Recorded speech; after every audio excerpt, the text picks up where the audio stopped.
We have spoken to Michele Hanisee many times. She's the president of the Association of L.A. Deputy District Attorneys because we've had to, because we need to bring out the reality of what's going on in the criminal justice system here with AB 109 and Props 47 and 57. And the amounts of money that are being spent to, in essence, co-opt the criminal justice system. And that is the topic that Michele has written her latest op-ed piece on, the ongoing attempt to buy the criminal justice system. To talk to us about it right now is Michele Hanisee. Michele, how are you? I'm great. Good morning. Thank you for being with us, as always. So talk to us about this. How did the criminal justice system end up on the auction block? Well, that's a good question. I guess if you're a billionaire, you think you can buy anything. George Soros is a New York billionaire, as I think everyone knows, who's pouring money into the ironically named California Justice and Safety PAC, which is in turn pouring just huge amounts of money into local county elections, which, in a state completely on the opposite side of the country from where he lives. So they've put over $1 million into local district attorney elections. So this is organizing. We know that, ideologues have been triangulating for a long time. And while a lot of people focus on presidential elections, for instance, there were evangelicals who were targeting school boards all around the country. And that's where they felt like they could get the biggest bang for the buck and have a real impact in communities, et cetera, et cetera.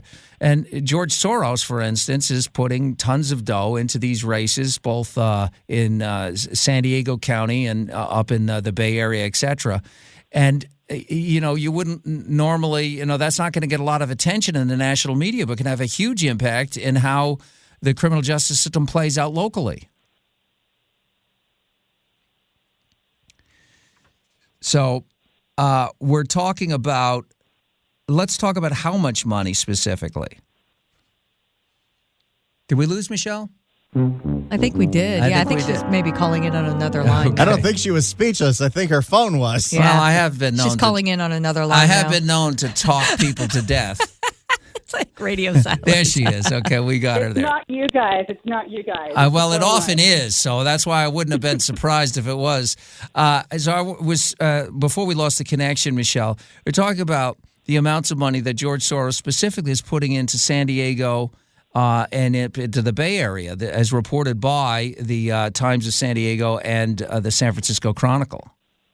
Yeah, absolutely. Over 400,000 in San Diego, 277,000 in Sacramento, another 131,000 in Alameda. These are not small amounts of money for these local elections. No, they're enormous amounts of money. And, it's interesting because Soros doesn't personally profit from this. This appears to be just pure putting his money where his mouth is. This is what he believes. He believes in a certain political agenda, and he wants to advance it, and he's willing to pony up the money because he has it to advance the agenda. Well, the irony is the DAs being challenged are not a bunch of knuckle-dragging alt-right conservatives. These are all moderate DAs.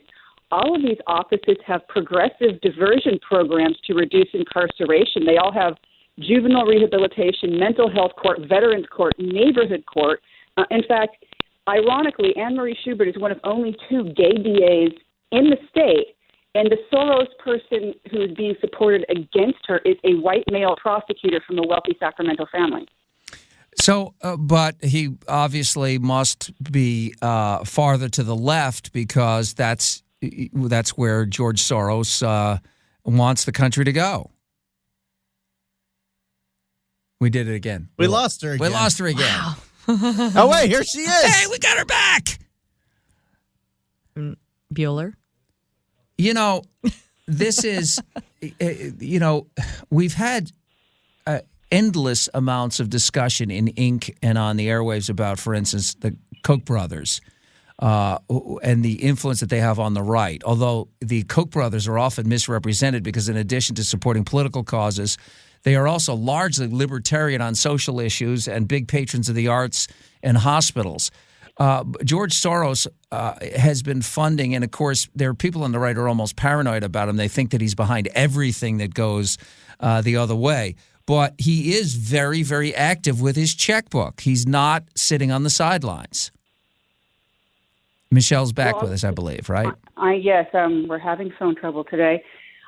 As a California resident, I frankly resent someone on the opposite side of the country trying to buy our local elections. You know, he's got no skin in the game here, and the local residents do. It should be their decision-making process, you know, based upon, and these are races that are traditionally based on pure qualifications, not on who's got the most money or the slickest ads. Well, that's right. In fact, I have often wondered why these jobs even are elected positions. It almost seems like we should take them out of politics and make them part of the civil service. But that's not the way we roll. And as a result, we end up politicizing what should be non-political positions. That's correct. Judicial elections and district attorney elections are generally viewed as nonpartisan elections for that very reason, is they're supposed to focus on qualifications. And I want to note the other thing that some of the Soros candidates are doing, and this is in line with this stupid ACLU questionnaire, is they're promising not to enforce certain laws that they don't like. You know, the oath of office you take as a district attorney requires you to take an oath to uphold all laws in the Constitution. It is not the job of the district attorney to decide to enforce one law and not another. They are supposed to enforce all the laws enacted by the voters and the legislature and leave deciding what should be the law to those individuals. Right. It's not a la carte law enforcement. There is prosecutorial discretion, and we know that because not every crime gets pressed. But we're abusing this. This is, in my opinion, how we got so far off the reservation on immigration enforcement when Eric Holder, the Attorney General of the United States, decided that they weren't going to, for instance, enforce pot laws on the states that legalize pot or the border. They were actually going to sue Arizona for enforcing immigration laws. And then it makes the law, President Obama, for instance, based DACA largely on an enormous overreach of prosecutorial discretion, just saying, well, we're not only not going to enforce the immigration laws as it applies to DACA kids, but we're also going to offer work permits, which is clearly statutory, and the courts ruled against him on that. But you're right. At the local level, if you don't like the law, lobby to change the law, but you can't ignore it. That's not your job. Well, that's correct. And I think it was a Florida district attorney said she was not going to enforce the death penalty in her state, and the attorney general removed her from prosecuting all cases that were eligible, and a court upheld that and said that's not your decision to make. Right. Famously, Theodore Roosevelt, when he was the police commissioner in New York City, he made a lot of enemies by enforcing the blue laws that the taverns had to close on Sundays because that was the law in the books. And, of course, back then, basically working people worked 6 days a week, and the one day to let their hair down was Sundays, and now the bars were closed. Well, this made Police Commissioner Roosevelt very, very unpopular amongst the working people. But his point was, I didn't make this law, and I don't even like this law.